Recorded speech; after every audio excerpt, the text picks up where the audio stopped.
fascinating fascia. So my name is Pricillia Collin, for those who don't know me yet, but I recognize lots of faces today, that's nice. So I'm a Belgian physical therapist.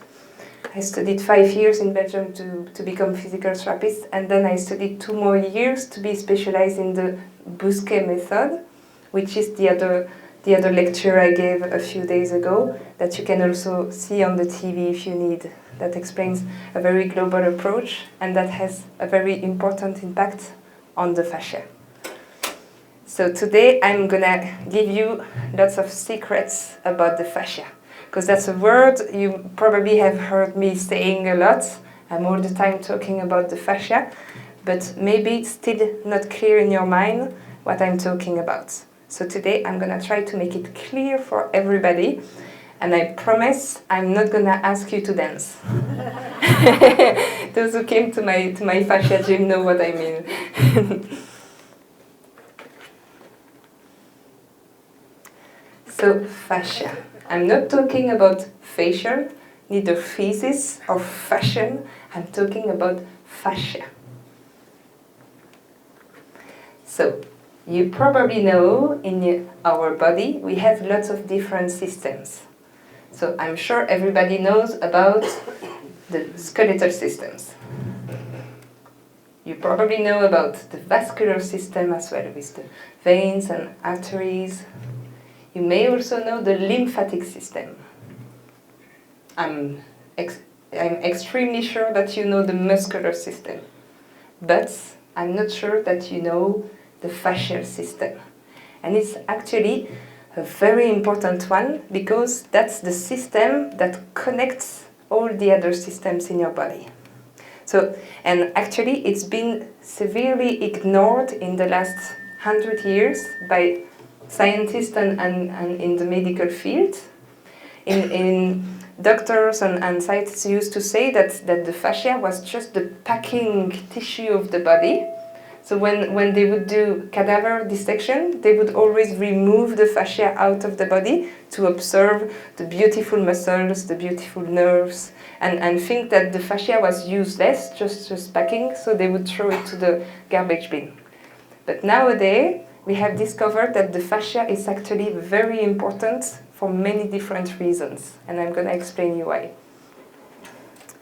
Another reason that has explained that it's been a long time ignored is because the fascia is invisible when you have an MRI or X-ray or CT scan, which is a shame, because when you go to the doctor, by example, you go for back pain, what's the doctor gonna tell you? Is usually gonna tell you, oh, we should do a MRI to see what's going on. And actually, it's been proved these last years that when doing an MRI, you don't necessarily have the right information, because lots of people who have, by example, back pain will go to have an MRI. Some of them will have actually degenerative disc, or maybe herniated disc, or the troubles in the spine, so that could explain the pain. But actually, some people, when they do the MRI, we don't see anything. So we don't know where the pain comes from. And in the other hand, there's lots of people who have no pain at all in their back. When they do an MRI, we see that they have terrible degenerative disc or a herniated disc, and they don't have any pain. So that means that something that we have believed for years, that was the origin of the back pain, maybe is not always true. It's still true sometimes. The herniated disc may compress the nerve and create the pain, but it's actually not necessarily the case. So maybe the fascia can give us some explanations about it. So fascia. Okay, but what is that? So when we look at it, the fascia, we also call it the connective tissue. So that's the tissue that connects everything around. So when I told you when you remove the skin, that's the white envelope that you will see around the muscles. That's what we call fascia. But we have different types of fascia. So this one you will see when you remove the skin is the superficial fascia. but you also have some deep fascia, as you see in the picture below on the left, that will be surrounding all the organs inside the abdomen or the thorax or also in the skull. And you also have some muscle-related fascia.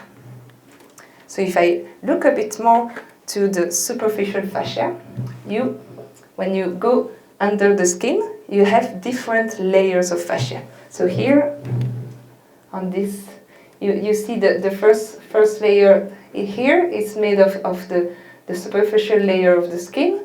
And when you go a bit deeper, you have the fascia, different layers of fascia. And here, it makes it simple, so you have an idea. But actually, in reality, you have many different layers of this connective tissue. And you see that it's all the time connected with these white fibers that are made out of collagen. They connect the different layers of fascia together. And we want to make sure that all the layers of fascia can move freely. Otherwise, you get some adhesion, some fibrosis, and the movement will be reduced. So I told about the deep fascia, and I discussed already about that when I gave the lecture about the Busquet method, because it's very important when we know how the fascia is reacting in the body. So you have fascia that's surrounding each organ inside to cover and to give it shape and protect, but you also have some layers of fascia that are connecting the organs together, and the organs to the muscles, and the organs to the bones when needed.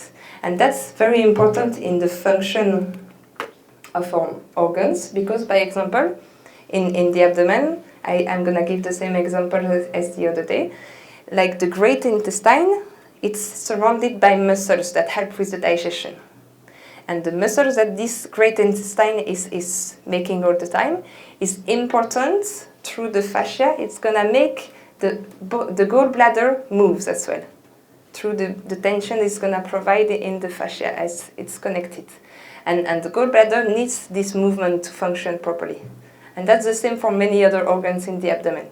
So the fascia has, you see, not only a function of packing, it's also very important for the function of different organs in the body. Now, let's explain about the muscle-related fascia. So you have some fascia that's surrounding the muscle itself, but you also have many different layers of fascia inside the muscle itself. So we like to compare the muscle to a grapefruit.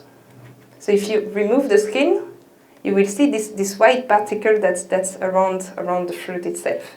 So that's what we would compare to the fascia that you have around the muscle.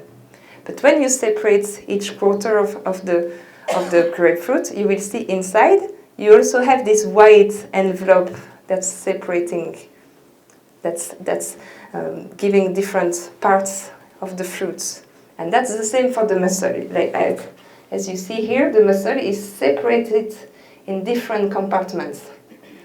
But you also have, when you eat the fruits, when you bite inside, it's going to break the little envelopes that you have around each fibers, and that's when you're going to have the juice out of it. So each little fiber pulp of the fruits is also surrounded by an envelope that will be, if we compare to the muscle, the fascia that's surrounding each single fiber of the muscle. So it's very important because it provides the structure to the muscle. So if you don't have this fascia covering the muscle is not going to be able to function properly. So this fascia is gonna compartmentalize, as you see, separate, but it also helps to transmit the force, because even the tendon is also made out of fascia. And actually, so I say that the fascia itself can contract. And by example, if we look at the calf, when you're jumping, you use your calf's muscle. And actually, only 1/3 of the contraction comes from the muscle itself, and 2/3 of the force that you need to jump comes from the tendon. So the contraction of the fascia itself is very useful in the movement. So you realize that the fascia is a very interconnected system. So you have around each muscle, you have some fascia that connects two muscles together, or that connects the organs together, organs to muscles. So it just makes a connection in the all parts of the body.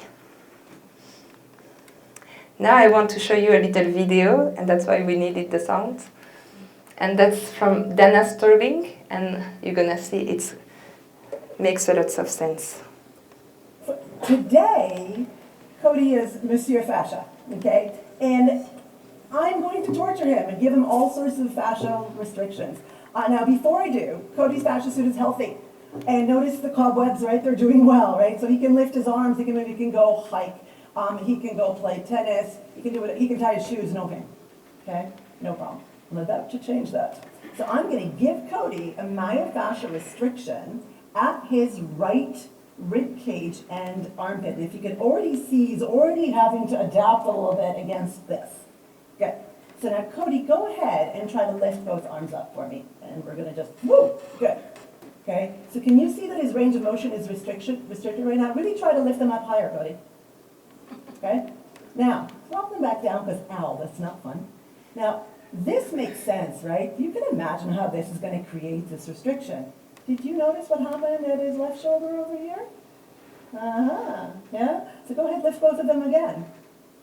A fascial restriction here is causing some serious range of motion issues over here. Now let's drop that down, and I'm gonna give him a fascial release and fix him up, and now, woohoo, yeah. Did you notice him kind of move his neck? That kid is not comfortable in the neck. Are you? All right, so you see, with this video, you see the impact of some tensions in the fascia on the body. Because as everything is connected, if the fascia is tight somewhere, it's gonna reduce the mobility to the joints that are surrounding. And a tension somewhere can actually have an impact in a complete other part of the body, according to where the forces are gonna go through.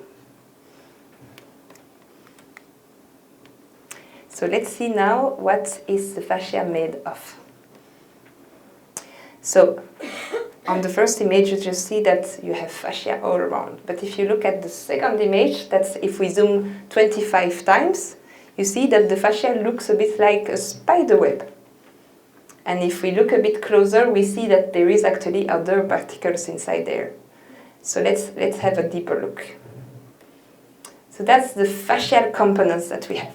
So the fibroblast, that's the one that looks a bit like a spider on this image, like the purple spiders you see here and there. So the fibroblasts are the builders of the fascia. So they are the ones that create and secrete the fibers of collagen and elastin in the amount that's needed in the body. So the collagen, that's the big white fibers that you see here and there. The collagen is the strong fibers of the fascia, so that they give the structure of the fascia. And the elastin fibers, they are the one that's yellow and thinner. They're the one that give the elasticity to the fascia. So you need a good amount of both of them to have something that's gonna be strong and give some structure, but also something that's elastic and can go back to its right position. So that's why the fibroblasts are gonna create both types of fibers in the amount that's needed for the organ of the body. Because some organs of the body need to be more dense, and some organs in the body need to have an envelope that's more flexible. And finally, you have the ground substance. So the ground substance is the fluid matrix all around. So it's made of liquids, you need water in there, but it's also, there's lots of things in there. So you have some proteins that look like a sponge and that grabs the liquid inside. They're very important. But you also have some proteins in there that be helpful to nourish the organ. And also you will have the blood vessels in there, the nerves, and lots of nerve endings in the fascia. So lots of things around inside this fascia. So if we look back to this image, so you see that if we only zoom 25 times, we have the feeling that there is not so much things in there. And what you see on this image, the second one, is the collagen fibers. So they're the one that give the structure. And you see that it looks wet. And it's actually because the fascia is made out 70% of water. And you really need this water to keep it lubricate and to keep a good function in the fascia. And if I'm going to show you an example.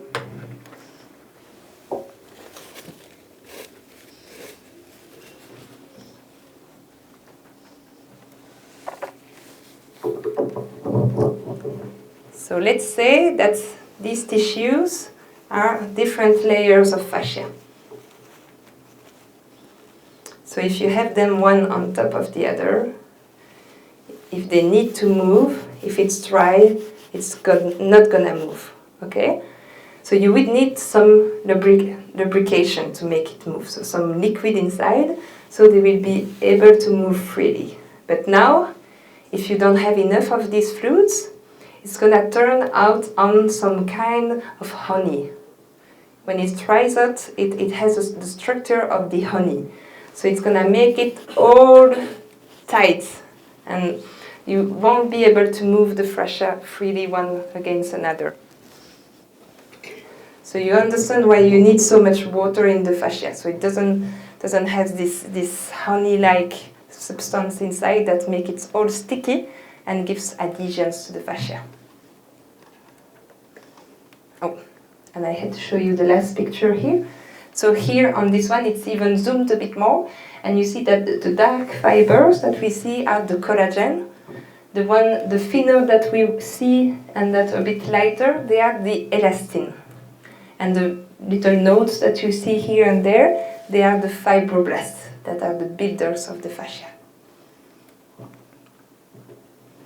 So now we know that it's not only a packing tissue, the fascia. Let's discuss about the functions of the fascia. So we're gonna separate that in 4 different groups. So you have a shaping function that's gonna wrap all the muscles, all the organs, but also protect, cushion, support, and give the structure of the body. So the fascia is very important there to provide the whole structure of your body from the outside, but also from the inside. Then it's going to also be important for the movement. As I told you, like the tendon can have the energy stocked in there and then release this force to provide the movement. So it has a very high importance there, and it also helps to have the fibers being able to move freely one against another. So if you want to have only one muscle contracted because of this fascia that allows the movement once against another, one muscle is going to be able to contract by itself and not bring everything together, unless the fascia is all tight. But the fascia also have a very important function of communication. And what do we mean there is that the fascia is receiving and forwarding stimuli and informations. It's the greatest sensory organ of the body. So you have in your body lots of receptors for your different senses.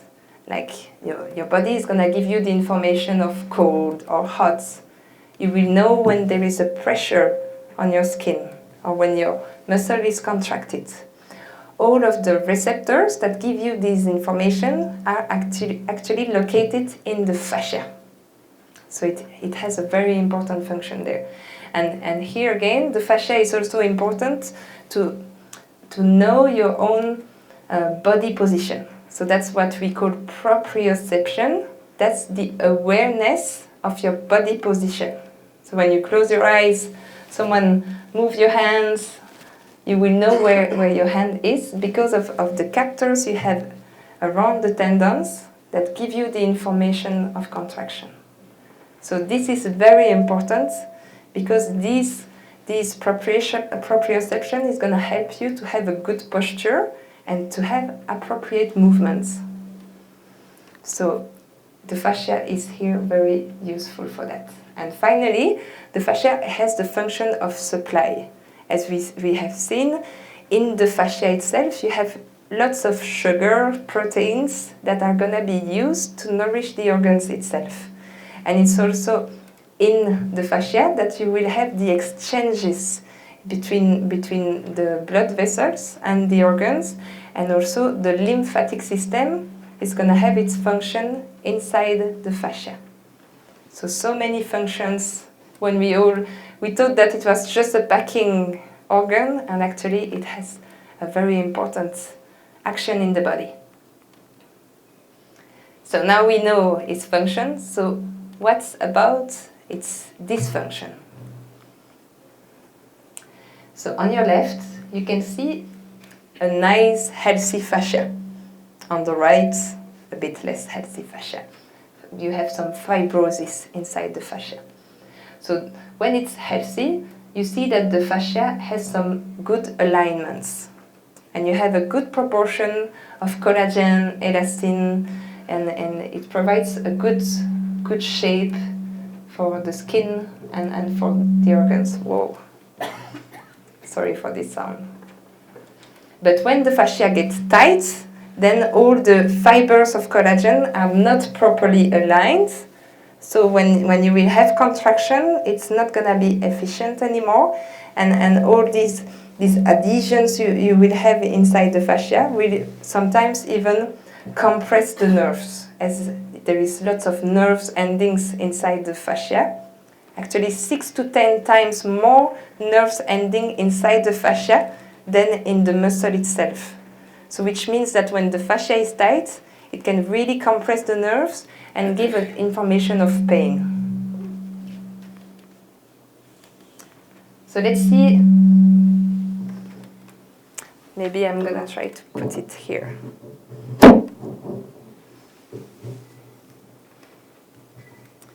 So let's see now what are the reasons for the fascia to be tight.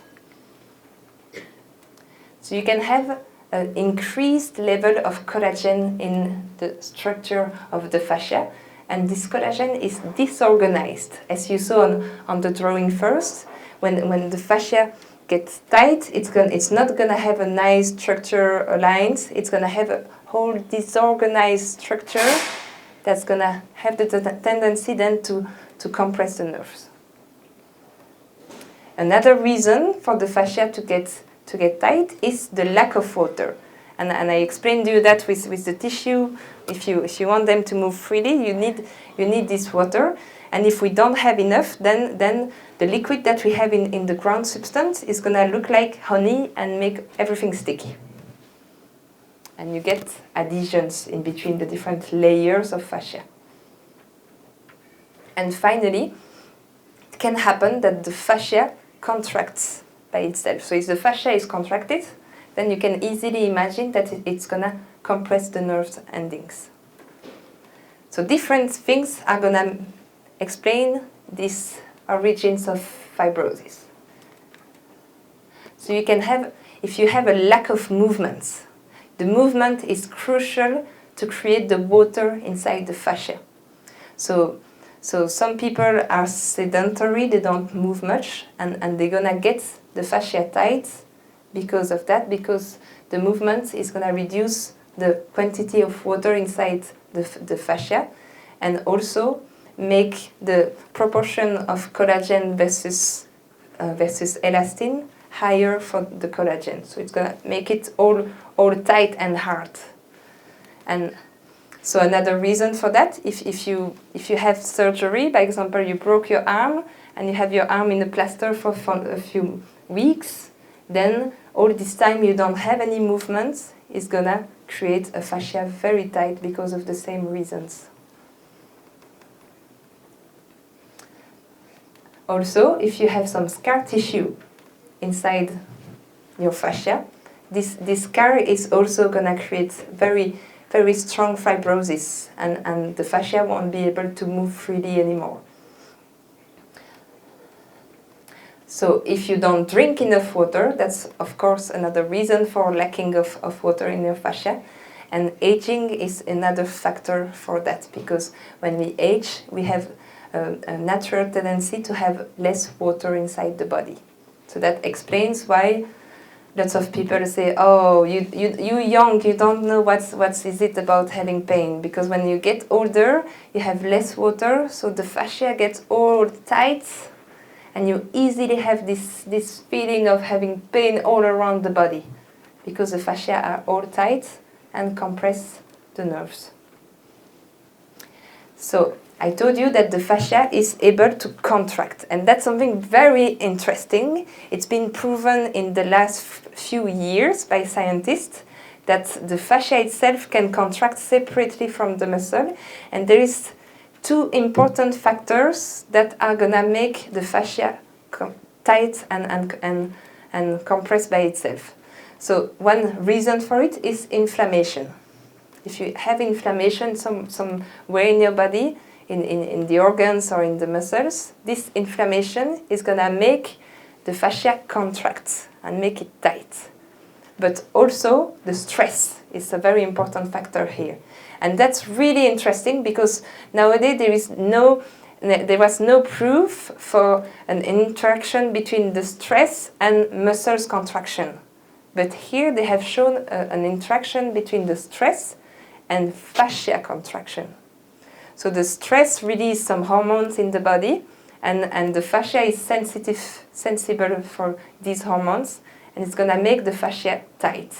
So it's easy to believe when we are a bit stressed, that's the moment where the pain are going to wake up in the body. So this is the reason why. So now let's see what are the consequences of tight fascia. So the first one, and we saw that in the video, the first consequence is going to be a restricted mobility. And that makes sense. If the packing around the muscle is all tight and compressed, then the movement is not going to be efficient anymore.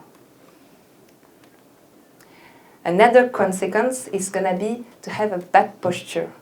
And here, if you remember what I explained in the Bousquet method lecture, the tensions in the fascia, especially inside the body, so around the organs, are going to make the body adapt to these tensions, because the body will always work with priorities. So tensions inside the organs, we want to protect the body to from suffering from that. So the muscle are going to be activated to compensate and protect the organ that's suffering. So that's another consequence from having some tight fascia. We would have a bad posture afterwards. Then you can also have inflammation because of the tight fascia. And that's actually a really bad circle, because if you have inflammation, that brings tensions in the fascia. But if you have tensions in the fascia, that can bring inflammation. So that's something we really need to be aware of. And the best example for inflamed fascia is going to be the plantar fasciitis. I'm sure you all have heard about it. You probably know someone around you who is suffering from plantar fasciitis, who has been suffering in the past, or maybe yourself, because that's very common. So the fascia, we have different lines where the fascia are all connected, and I explained that more in the Bousquet method again. So when you have a tension somewhere in the fascia, this tension is going to be carried and transferred all along some very specific paths, and actually we have a chain of fascia where it's much more dense, that starts from the top of our head, goes all the way down along the back of the legs, and finishes in the sole of the feet. So if you have some tensions in the fascia anywhere along this chain, that can result in, by making it tighter, it's going to pull on the end of it, which is on the feet. So if you have these tensions all the time pulling on the insertion on the feet, that's what's going to create the inflammation. So then that means that when you have a plantar fasciitis, the strategy is not only to work on your feet itself, or doing injections to hide the inflammation, but also to assess the whole body to see where the tensions come from and release the fascia all around so it's not pulling so much on its ends on the feet. And also, it also explains that, so the fascia on the feet are very important because we are all the time working on these feet, so they get easily tight. So that also means that it's important to pay attention to your feet, to take time sometimes to massage them, to stretch, because if you have tensions in the feet, then that can also go the other way around, so bring tensions upwards. All right, so the next thing that's gonna probably happen if you have some tight fascia, unfortunately, is the pain. And we explain that because of all these nerves and links that we have inside the fascia. So when the fascia is tight, of course, it's gonna compress the nerves inside this fascia. And there's more and more studies to explain the pain in the lower back because as I told you, we realized that what we used to think that the spine and the disc were always the origin of the pain in the back is actually wrong. So now we pay more attention about the fascia. And in the lower back, as you can see on this picture, we have a very important fascia, the thoracolumbar fascia. So it can easily get tight and then compress the nerves and links. So it's nowadays when we know that, it's very important when we have some chronic pain in the back, and especially for these explanations in the lower back, to pay attention also to all these tensions we have in the fascia all around. So there is another consequence of the fascia, and I'm sure ladies know about it. That is the cellulites. Men, they don't know much about that. It's mostly women who suffer from it. That's not fair, right? So you have 5 reasons that create the cellulite in the body. It can be an accumulation of toxins inside the fascia, in between the layers of the skin and the deeper layers. But it can also be some enlarged fat cells.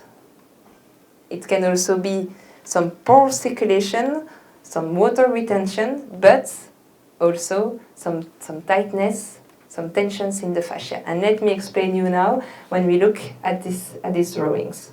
So you see on the left you have the healthy fascia. So you have all the fat cells and you can have everything there that's in a right relaxed position. But then on the right you see that the fat cells are bigger, but the fascia is not flexible enough to allow the skin to be smooth against these fat cells.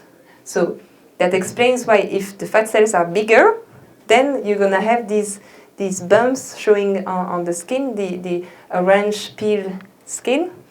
But also if the fascia is tight. So the red fibers that you see here, they are fibers of collagen. That's are parts of the fascia. So the tighter your fascia is going to be, the smaller and tighter these collagen fibers are going to be as well. And so it's going to compress everything in the area. The fat cells are going to be compressed and the nerves ending are going to be compressed. That's why usually when you have a lot of cellulite, when you get massages, it can be very sensitive area. Because of that, it's all compressed in this area.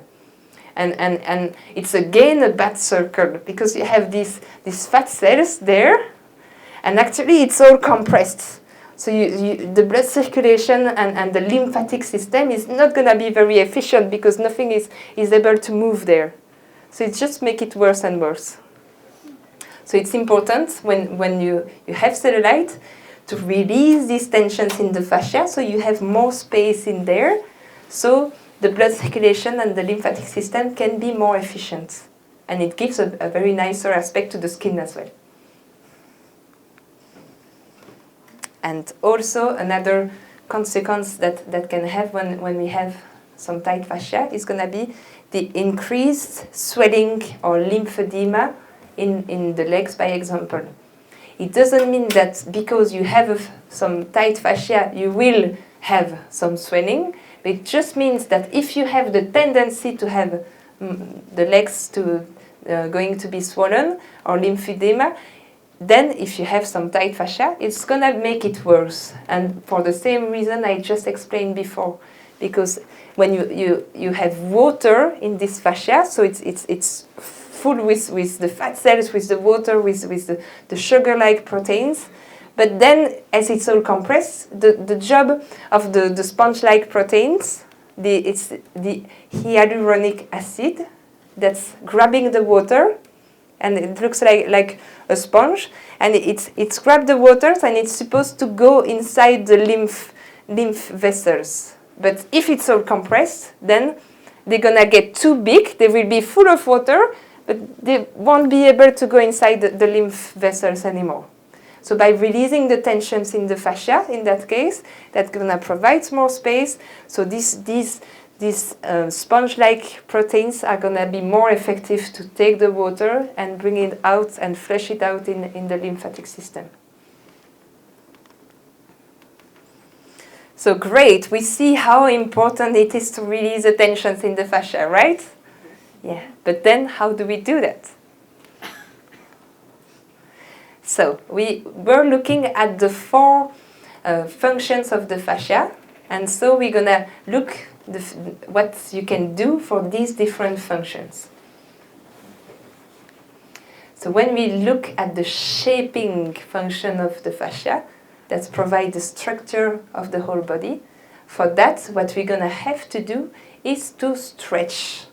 Because if this fascia is tight, the shape, the structure is going to be too tight, and with a slow and gentle stretching, you're going to be able to help to realign the fibers of the fascia and loosen them up.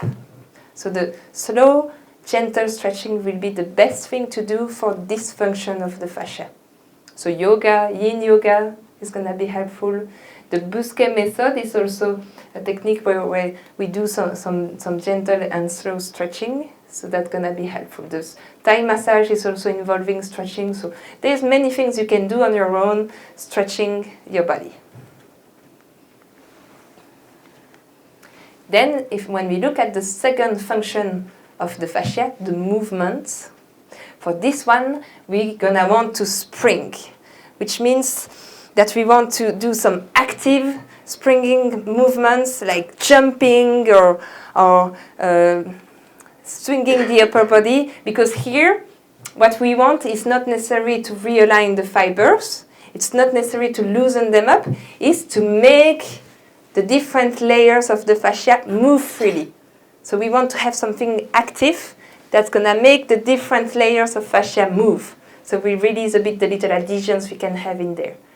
So very fast movements, jumping, going to the end of the range of motion, so we make the fascia move freely. That's the idea. So dancing is a good thing to do, moving, that's why we do that in my fascia gym. We want to make the fascia move.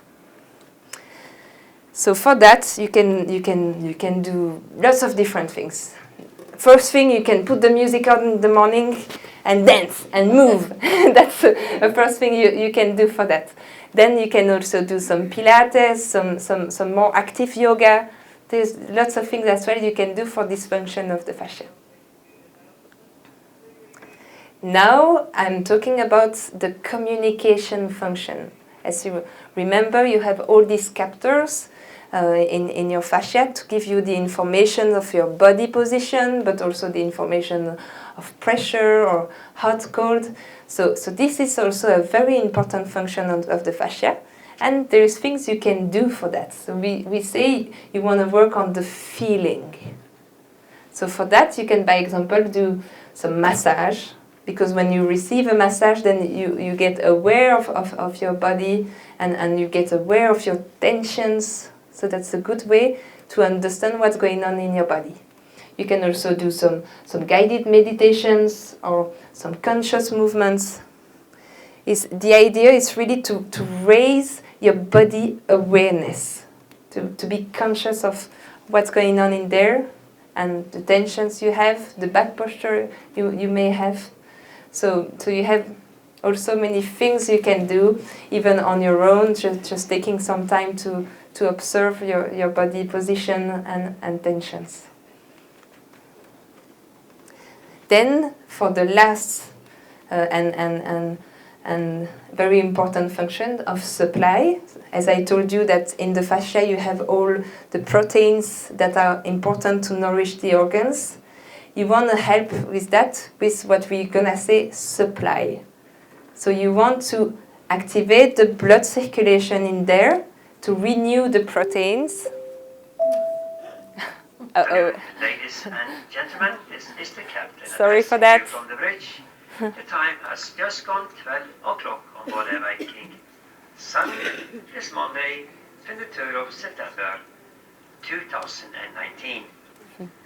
And our present position is now 55 No worries, degrees. thank you. You will find it on the TV if you want to see the end of the presentation anyway. Thank you for coming. 38 minutes to west. And we are more than halfway over. Have a good day. Yeah, she's finishing the notes. I gotta go to the Yeah, no worries. I understand. 192 nautical miles away. And distance since we left Pocketok yesterday is now 354, and we have navigated at the speed of 16.8 knots. Remaining distance to Lens Øvredon tomorrow morning is 283. And we will continue with this average speed to be there tomorrow morning at 7 o'clock. The present weather outside is overcast. The sun is breaking through though, with fog patches when there is no wind like in the morning. We have moderate breeze from the west, 11 to 16 knots, and this is according to weather forecast. And we expect northerly breezes tomorrow at Lens Øvredon as well, and the temperature will be around 9 centigrades or 48 Fahrenheit as we have today. The seawater temperature, if you want to know it, is 10 centigrades or 50 Fahrenheit. The sun sets tonight at 7:12 p.m. and comes up tomorrow morning at 7:01. That is 12 hours of night, 12 hours of daytime. The spa pools are of course filled up and heated up to 38 centigrades or 100 Fahrenheit. The infinity pool is empty, but the jacuzzi is at 38 or 100 Fahrenheit. The main pool is empty, but the jacuzzi is also empty at that area, the main pool area. And we will navigate with the speed as I said. The weather will remain as it is. We have some northwesterly breezes later on tonight, but tomorrow morning we expect sunshine and moderate breezes with 6 meters a second, that is 11 to 12 knots, throughout the day called at Lens Øvredon tomorrow. For this, I want to wish you a pleasant afternoon on board the Viking Sun. There we go. Sorry, I'm talking too much. We're running late. so let's go back to this function of supply. So to renew the blood, to bring more proteins and remove the lactic acid that your muscle has created when functioning, and bringing oxygens, everything that you need, you're gonna have to supply and revive the fascia with different techniques. So the first technique is gonna be massage, and actually the heating is very good for your muscles as well, and for the fascia. It's been proven that the heat helps the fascia to relax. So that explains why, by example, a hot stone massage is so relaxing. It helps to, by the heating, relax the muscles. The hot stones, but also the Thai herbal potes, by example, that we make hot in the steamer. They also have this function of making the fascia warm up and relax, and it also have lots of herbs inside that have an anti-inflammatory effect. So that's also something you can do that is very helpful for the fascia. Then the cupping. Cupping is a very good technique to work on the adhesions that you have in the fascia. Because most of the technique that we do in massage are going to be pressing on the muscle. So with the pressure that we bring, if we compare the muscle to a sponge, if you press a sponge, when you release it absorbs the fluids. So that's the same idea when we massage.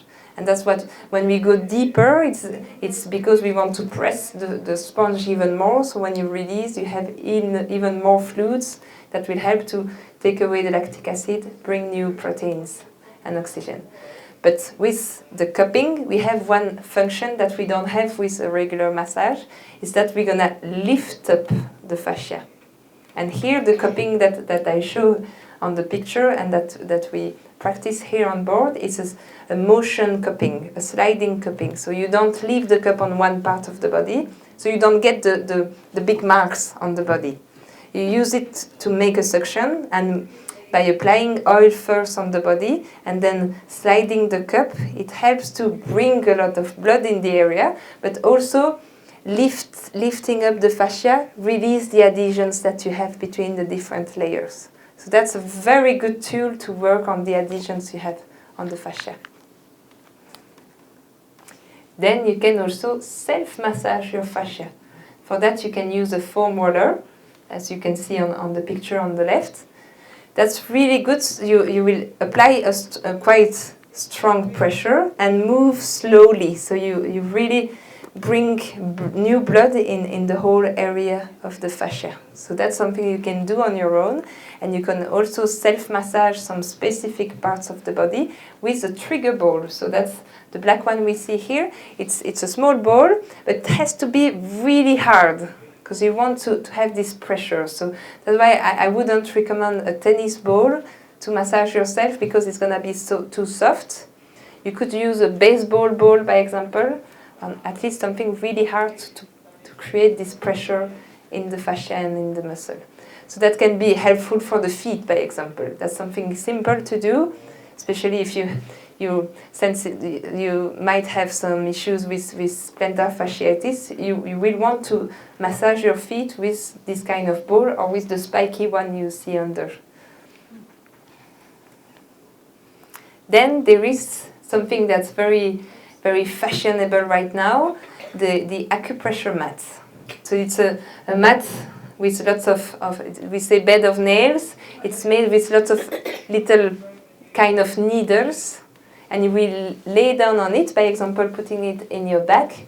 So you will have all the little pressure by all these little needles. So some people say that it's good because of, they say it's acupressure that you would do on your own, stimulating the acupressure points. But for me, I'm not sure this is the real reasons why it's efficient. I think it's mostly because it's working on the fascia. Because it brings a lot of heating in the area. You will see if you try it. After that, your back is going to be all warm and all red, because the blood circulation is very much increased in the area. And also, it's been proven that the acupuncture has a very efficient effect on the fascia, because actually some studies have shown that when you put a needle inside the fascia, around it the fibers are going to realign. So here, the bed of nails, you have many different little needles. So I do believe, that's my opinion, there is no study about it, I do believe that it helps to realign the fibers as well. So there's nothing scientific about it, I'm telling you, it's just my own opinion, and seeing myself the benefits when using this mat. Then you can also use dry brush. The dry brush is also going to stimulate the energy, the blood vascularization, and also creates a lot of heating in the fascia. So So it's also very helpful for that and stimulating the lymphatic system. And finally, you can use anything that's going to help by heating up your body. And also the sauna is something good that you can use here, sauna or steam room. And even better if you alternate the hot and the cold, because the hot is opening all the vessels, the cold closes the vessels. So when you do this hot and cold, that make a pumping effect on your blood circulation. So you've seen many things that you can do on your own to work on the fascia. There is a quote that I like that's saying in Latin, mens sana in corpore sano, which means a healthy body in a healthy mind. But I think I want to add something to that. We're going to say corpore sano in fascia sana. A healthy body in healthy fascia. So if you're curious to know more about the fascia, there is some interesting lectures that you can read. There is a very interesting books and lots of things you can read in the literature that come from Dr. Robert Schlepp. So that's something you can Google and you will see lots of articles in scientific journals that gives all information about the fascia. But also, and there is an Italian woman, Carla Stecco, who is studying right now the fascia, and she has written a book of anatomy of the fascia. So that's something, if you want to really go deeper to know everything about the fascia, that's an interesting reading too. And finally, that's something that's a bit more closer to you, at least to the people who live in the States. That's all the books written by Thomas Myers, who also have a very interesting approach on the fascia. So thank you for listening me today. As you see, this one has very free fascia. So I hope you're gonna take care of your fascia now and enjoy your time here on the ship.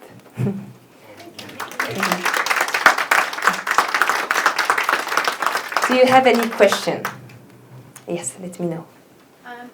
Now that we understand that eating carbohydrates causes inflammation in our body, that's really harmful.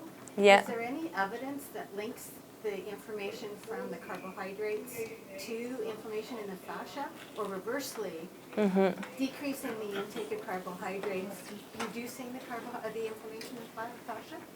So that's a very interesting question. So she's saying that the carbohydrates are creating inflammation in the body. It's now already proven by the science. So she's asking if this has an impact on the fascia, if it's been proven. Actually, I haven't read any studies about that, but that's something that would be very interesting to dig on a bit more. Because that makes complete sense that the inflammation, especially because that creates inflammation in the digestive system, that will, of course, create tensions in the fascia that are surroundings. So that's for me some evidence, but I'm not sure that there is any studies right now that have studied that. It's still a very new fashion subject to study the fascia. There's not so many people who do it. But that could be interesting to give this idea to Dr. Robert Schlepp, who's doing lots of studies on the fascia right now. Thank you. Yes? What was your other class about, or how many classes do you have? Lectures? Our lecture. So I gave the lecture about the Busquet method, which is a very great technique that works on the fascia. That's why I connected these two. And so it's a global approach with different techniques to release tensions in the whole fascia of the body and different functions and all the different systems. So this one you can still see it on the TV. Okay. And I give also a class, Fascia Gym. So we will have one more before we leave in Canada. And I gave also a class, a seminar about the Thai massage, but this one hasn't been recorded, so that's you can't find any information. But if you have any question about it, don't hesitate to stop me when you see me around. I'm always super happy to discuss everything I'm doing here on board. Okay. Yes? Could you indicate or tell why this method is not been incorporated into the professional field of doctors in terms of a prescription for help. So this is not even one method. Here I'm talking about the fascia itself, and you have lots of different ways of acting on the fascia. So there is already things that people do without knowing that they're working on the fascia. Like yoga, we know how amazing the yoga is. It's gonna work on your fascia. So that's something that people do, and they don't even know that they're working on the fascia. So having massage, but then it's still very new. All the things that we have talked about today, all these functions of the fascia, it's still very new. So there's still lots of doctors who don't pay so much attention to this fascia, who still think that the fascia is just the packing. So that's we hope that doctors are gonna know more and more about it, and that's also why it's important to give this kind of information and share it around, so you can talk with your doctor about it, and information will start to be more provided everywhere. But yes. And as you've described it, this has potential to help individuals with movement disorders. Exactly. Yeah. Like neuropathy, MS, yes, Parkinson, exactly. So it's actually important in many different fields. All disease that's gonna provide a restriction in the mobility, but also everything that's gonna provide chronic pain. That's all fields where it's very important, when we understand all of it, to pay attention to the fascia. You're completely right. I wish the doctor would know more about it. Yes. So when you're talking about these exercises or these methods, how often, and obviously every day would be wonderful, but what? Yeah, so it will depend on how tight your fascia are and what's the reason for them to be tight. Like if there is one thing at some point of your life you had inflammation or a scar tissue, we want to first work hard on release these tensions that you already have. So maybe at the beginning that will be more often, and I would say to have a very complete treatment once a week, and maybe a little bit of other exercises once a day if possible. I know it's sometimes hard to have it in our daily life, but then once we have released the tensions that we have now on the fascia, then we want to prevent them to come again, and that will be less intense. You will just try to have a healthy lifestyle and maybe work a bit on moving, but that's something that's good for everybody anyway. But you won't have afterwards to work so hard on releasing these tensions. Once you release them, they're not necessarily going to come back. It depends on what was the origin of these tensions. But if the origin of your tensions are the stress, if you keep on being super stressed, then they will continue to arise. So that's important to keep a holistic view on that and try to understand where the tensions come from. How do you locate a good physical therapist or massage therapist in your area? Or what would be the better? Oh, where are you from?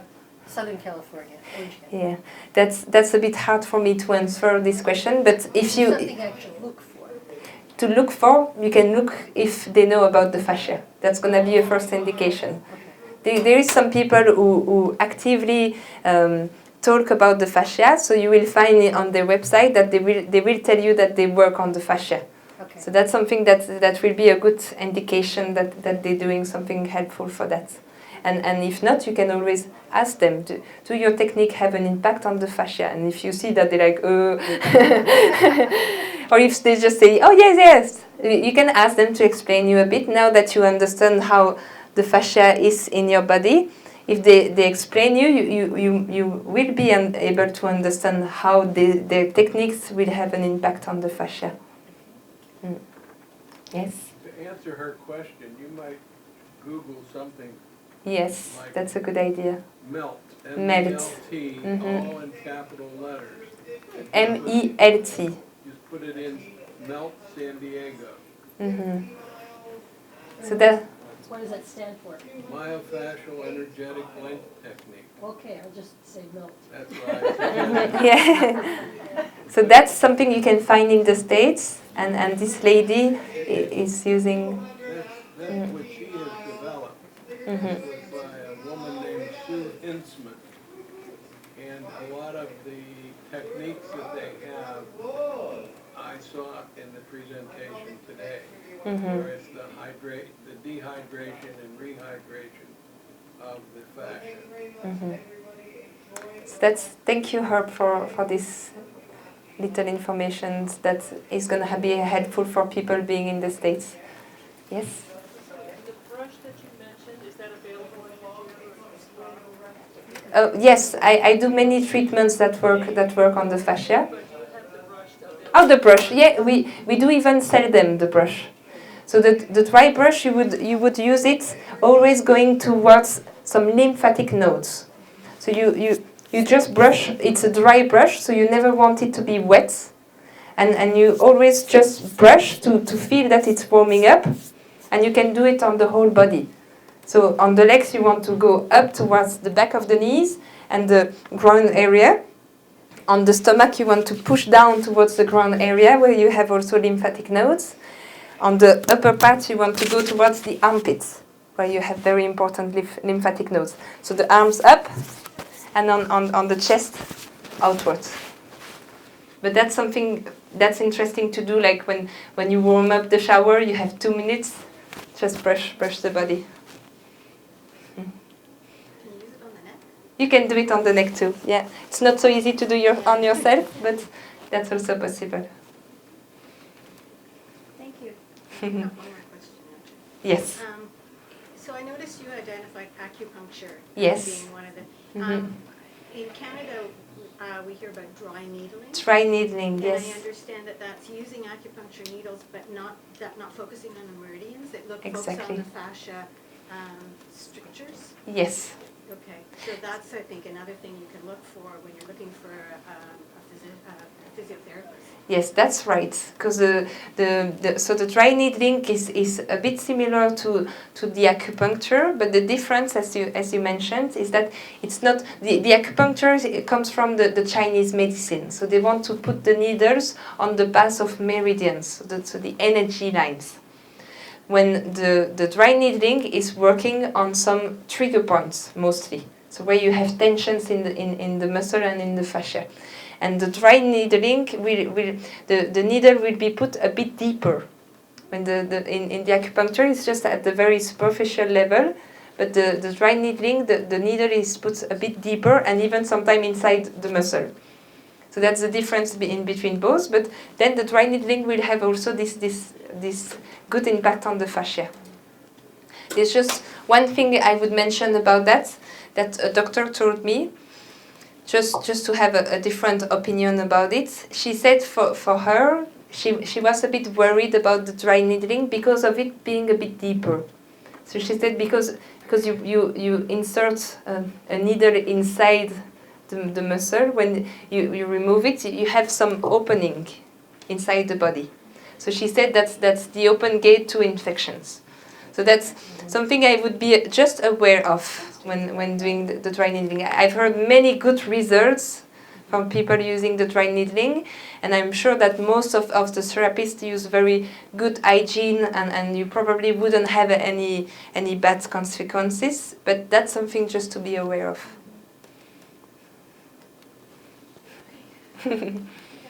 We good now? Yeah? Anyway, if there is other questions that pop up in your mind later, don't hesitate to stop me when you see me, and I will be super happy to discuss that with you. And have a good day. I mentioned to